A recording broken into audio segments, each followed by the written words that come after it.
Imagine this. You open your eyes, and instead of LED screens and coffee machines, you're staring at a damp, thatched roof. Straw pokes you in the cheek. Your bed, not memory foam, not even a lumpy mattress, but a sack of old hay that smells faintly like goat urine. Welcome to the Dark Ages. Congratulations. You've been born. Don't expect applause. Don't expect an Instagram announcement or balloon. Your arrival is more like, oh good, another mouth to feed. Your mother is exhausted. Your father is hoping you'll survive long enough to work the fields, and the midwife is already off to the next birth. In fact, let's start with a fun fact. You probably won't survive infancy. Roughly half of all children born in this era die before the age of 5. Before you even get a chance to crawl, there's famine, disease, infections, and the occasional raiding party that might burn your whole village down. The Dark Ages were not what you've been told. You might be picturing castles, knights in shining armor, and banquets with roasted boar. That's the fantasy version. The Renaissance, fair cosplay. The reality, mud, hunger, fear, and a world where your biggest daily goal is don't die before sundown. It's cold. There's no central heating, no cozy nursery, just a smoky hut with a fire pit in the middle that fills the air with choking fume. If it's winter, the cold gnaws at your skin. If it's summer, flies crawl across your face. You cry. Nobody rushes to soothe you because crying means you're alive. That's already better than most. And your name? Don't get too attached. Names are often recycled. If your older sibling dies, which is statistically pretty likely, your parents might just reuse their name for you. Identity theft, but make it medieval. Let's pause here, because even the term Dark Ages is kind of a scam. Historians actually argue about whether we should even use it. The phrase was popularized later by people who wanted to make this period sound backwards and stupid compared to the shining glory of Rome or the Renaissance. But let's be real. Even if the label is unfair, daily life was still pretty grim for ordinary people. Technology slowed, literacy plummeted, and survival was the full-time job. It wasn't total darkness. Monasteries kept knowledge alive, farming slowly improved, and people weren't just mindless brutes. But if you were a peasant, yeah, it was dark. You're not a modern viewer anymore. You're in it. The first thing you feel is hunger. You're a baby, so that means milk. If your mother is still alive, that is. Childbirth kills women at staggering rates. There are no sterile tools, no C-sections, no epidurals. It's raw. It's bloody.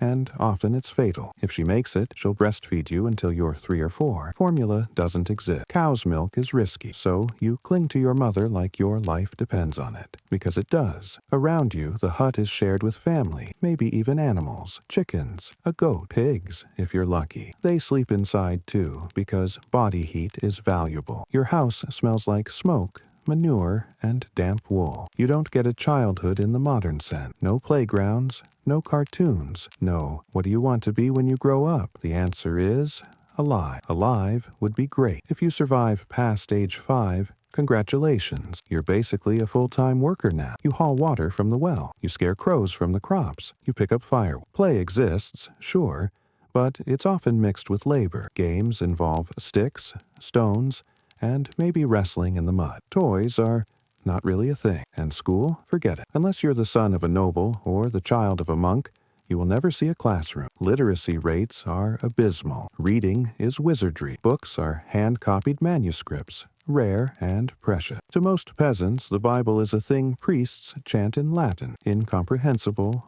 mystical, totally out of reach. Now, let's bust a couple myths while we're here. Myth 1. Everyone thought the earth was flat. Nope. Educated people knew it was round since ancient Greece. Sailors, farmers, monks, plenty of folks understood horizons and astronomy. Myth 2. People never bathed. Sort of true, sort of not. Bathing was actually encouraged in early medieval times, especially in rivers or communal bathhouses. But plagues and religious scolding later made people suspicious of public baths. Still, you weren't as filthy as movies make you out to be, though, spoiler, you definitely stank. Myth 3. Life expectancy was 30 years. Wrong again. That number is skewed by infant mortality. If you made it past childhood, you could live into your 50s or 60s. Not luxurious by modern standards, but not instantly dead at 30. Let's talk about your diet, because if you're picturing medieval feasts with turkey legs and goblets of mead, stop. You, as a peasant,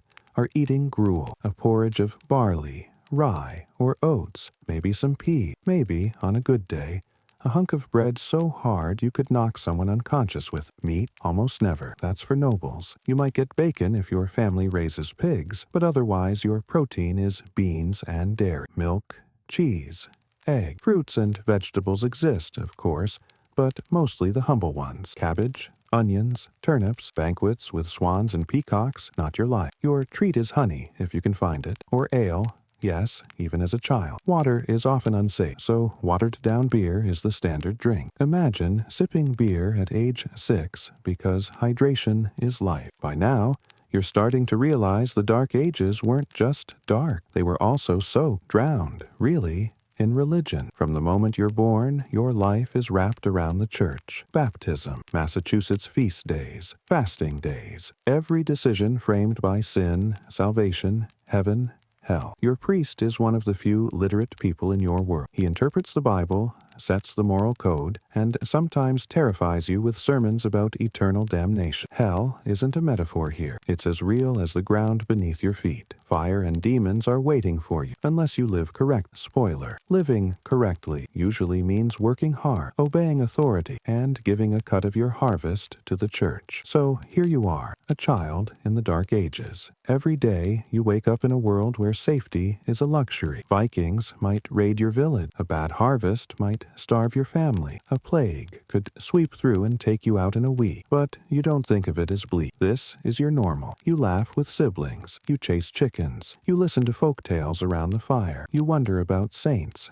about miracles, about the mysteries of the forest just beyond your village. Life is hard, but it is lived fully, because it has to be. Every sunrise is survival. Every meal is victory. And so you grow. You've survived birth. You've stumbled through early childhood. You've already worked more hours than a modern adult, and you haven't hit puberty yet. You've learned to live with hunger, cold, and the constant hum of fear in the background. Welcome to the Dark Ages. You're still alive, for now. So, you've made it through childhood. That, in itself, is a statistical miracle. Half the kids around you didn't make it. You're alive. You're strong enough to carry buckets of water, to swing a hoe in the fields, to keep up with chores from sunrise to sunset. Welcome to your teenage years. Except there's no such thing as teenager. You're not a liminal soul stuck between childhood and adulthood, discovering your identity over bubble tea and pop music. You're just a small adult. You work. You marry early. You obey. That's it. And if you're wondering about acne or awkward crushes, sure, those exist. But nobody has time for your feelings when there's barley to harvest and oxen to wrangle. Let's paint a day. You wake up before dawn. The rooster crows. You roll off your haysack,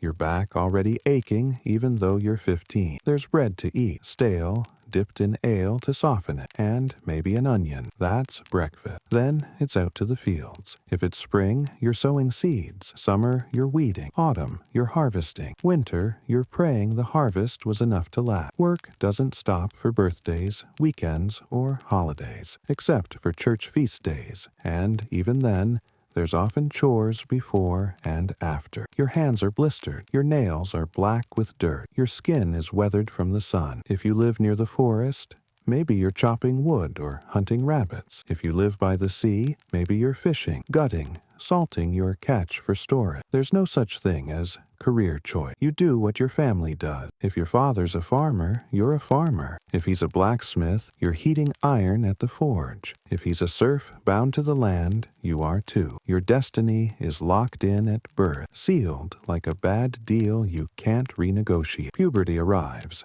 and it's fast-tracked. By the age of 12 or 13, you're already seen as ready for adult responsibilities. For girls, that often means marriage. Shocking by modern standards, yes, but common back then. A 14-year-old girl might be a wife. By 16, she could already have children. For boys, puberty means heavier labor, military service if you're unlucky, or apprenticeship if you're lucky. Blacksmith, carpenter, baker, You're bound to a master, living under his roof, working for years in exchange for training. Apprenticeship is medieval college, minus the dorm parties and crippling student debt. Romance? Forget it. Marriage isn't about love. It's about survival, alliances, land, and family reputation. You don't swipe left or right. You're bartered. Now, let's talk about food again, because hunger isn't a passing feeling. It's the drumbeat of your life. Most years, your diet is monotonous. Bread, pottage, a kind of thick vegetable stew, and ale. If you're lucky,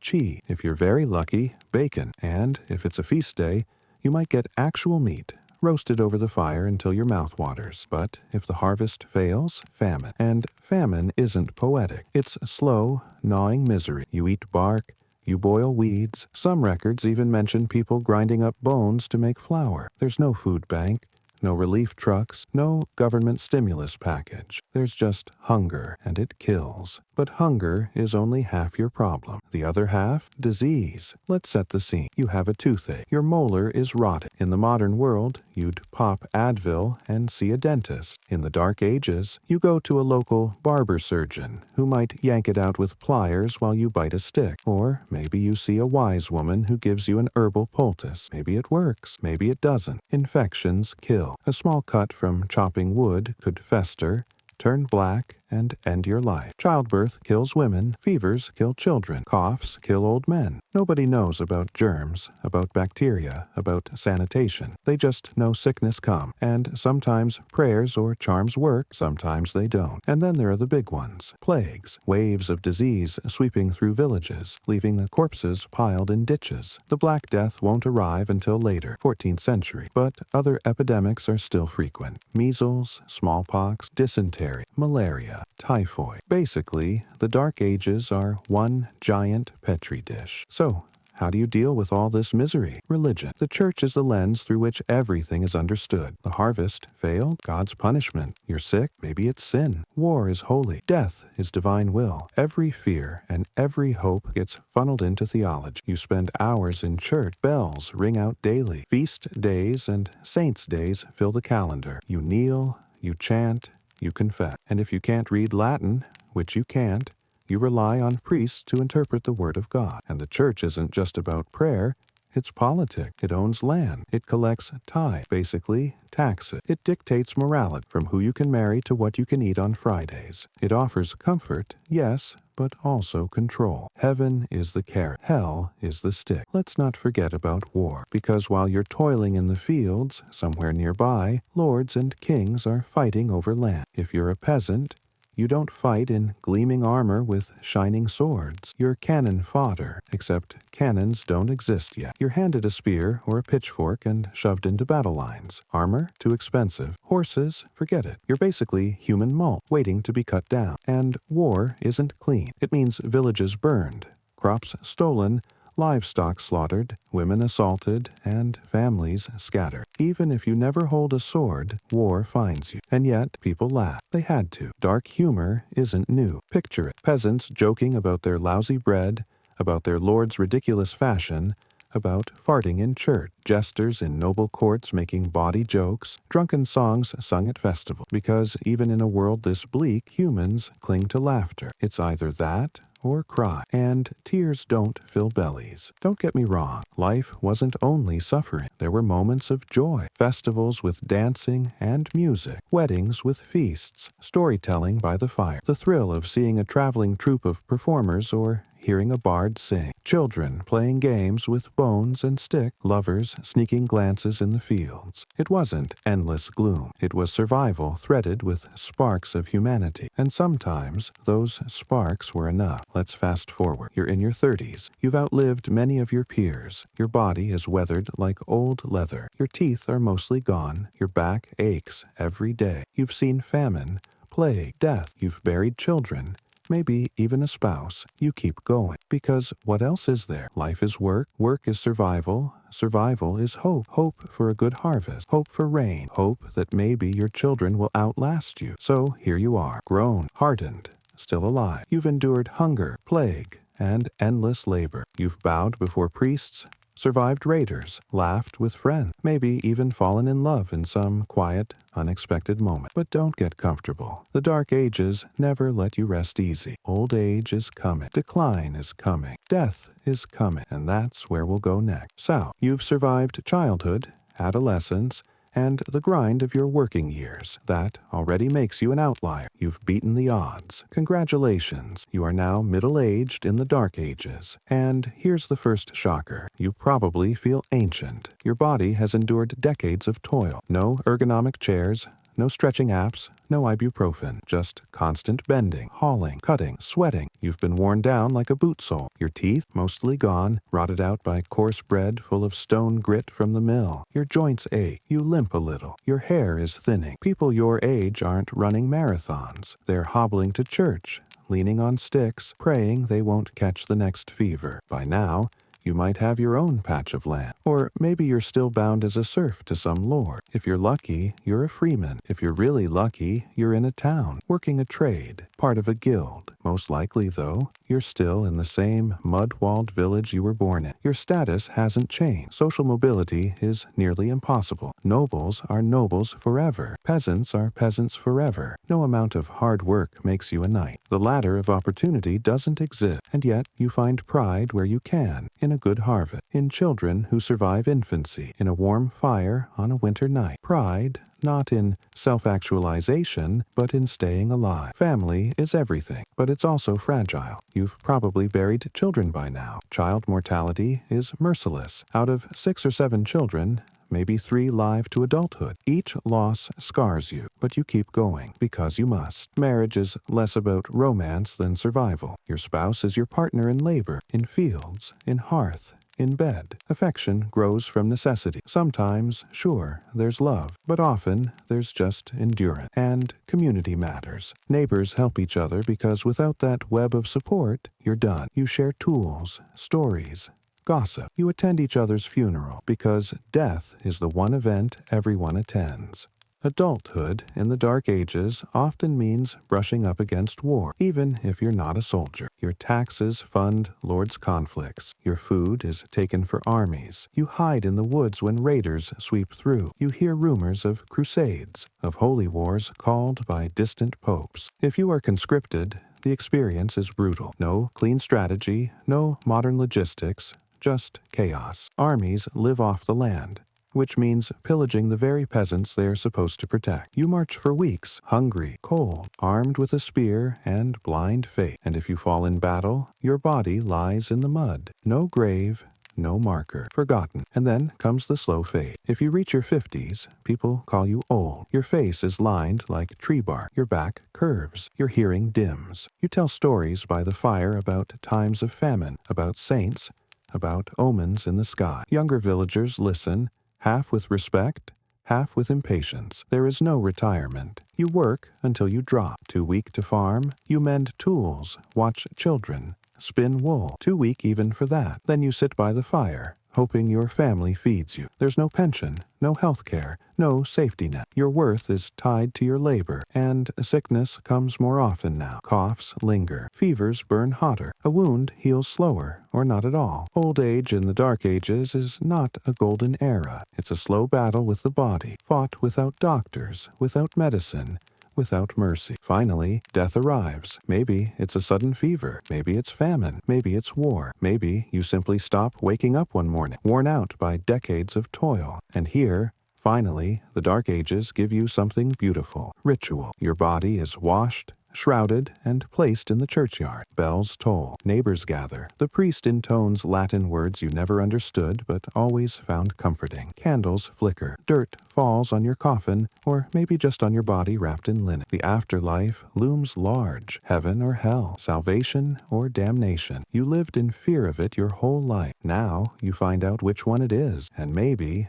just maybe, people remember you. A story about how hard you worked, a song you sang at festival, a scar you carried from a raid, a grandchild who whispers your name to their own children, or maybe not. Maybe you vanish like smoke, another nameless peasant swallowed by time. Because the Dark Ages don't care about your legacy. History barely notices you exist. And here's the kicker. You wouldn't last a day in the Dark Ages. Not a single one. You with your soft mattress, your filtered water, your phone lighting up at 2 a.m. You'd crumble at the first taste of hunger. You'd collapse at the first untreated infection. You'd cry at the first drafty night in a hut with no insulation. But they, the people who lived it, they lasted lifetimes. They endured. They laughed, loved, fought, prayed, wept, and built a world out of mud and hope. They survived plagues, famines, wars, and endless toil. They carved life out of darkness. And maybe that's the real lesson. The Dark Ages weren't just dark. They were human. Brutal, yes, but also stubbornly alive. So here you are, lying in bed in the modern world, drifting towards sleep. You imagine yourself in their shoes, waking to the smoke-filled hut, eating stale bread, toiling in the fields, praying in the cold stone church, burying loved ones, facing death with a mixture of terror and faith. And as you fade into dreams, you realize the Dark Ages weren't boring. They were raw,